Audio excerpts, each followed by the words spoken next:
تاریخ پیدائش 11 فروری 1118 موصل عراق۔ تاریخ وصال 15 مئی 1174 دمشق شام۔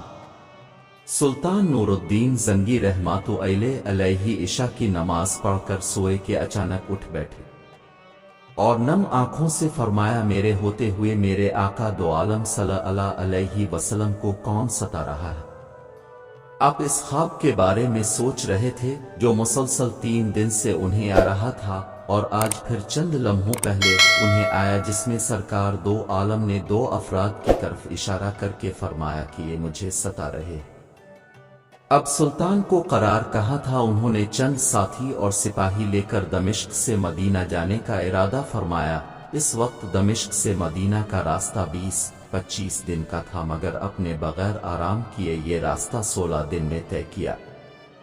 مدینہ پہنچ کر اپنے مدینہ آنے اور جانے کے تمام راستے بند کروئے اور تمام خاص و عام کو اپنے ساتھ کھانے پر بلایا۔ اب لوگ آ رہے تھے اور جا رہے تھے، اب ہر چہرہ دیکھتے مگر آپ کو وہ چہرے نظر نہ آئے۔ اب سلطان کو فکر لاحق ہوئی اور اپنے مدینے کے حاکم سے فرمایا کہ کیا کوئی ایسا ہے جو اس دعوت میں شریک نہیں؟ جواب ملا کہ مدینے میں رہنے والوں میں سے تو کوئی نہیں، مگر 2 مغربی زائر ہیں جو روضہ رسول کے قریب ایک مکان میں رہتے، تمام دن عبادت کرتے ہیں اور شام کو جنت البقیع میں لوگوں کو پانی پلاتے ہیں، جو عرصہ دراز سے مدینہ میں مقیم ہیں۔ سلطان نے ان سے ملنے کی خواہش ظاہر کی۔ دونوں زائر بظاہر بہت عبادت گزار لگتے تھے۔ ان کے گھر میں تھا ہی کیا ایک چٹائی اور 2-4 ضرورت کی اشیاء کہ یکدم سلطان کو چٹائی کے نیچے کا فرش لرزتا محسوس ہوا۔ اپنے چٹائی ہٹا کے دیکھا تو وہاں ایک سرنگ تھی۔ اپنے سپاہی کو سرنگ میں اترنے کا حکم دیا، وہ سرنگ میں داخل ہوئے اور واپس اکر بتایا کہ یہ سرنگ نبی پاک صلی اللہ علیہ وسلم کی قبر مبارک کی طرف جاتی ہے۔ یہ سن کر سلطان کے چہرے پر غیظ و غضب کی کیفیت طاری ہو گئی۔ اپنے دونوں زائرین سے پوچھا کہ سچ بتاؤ کہ تم کون ہو؟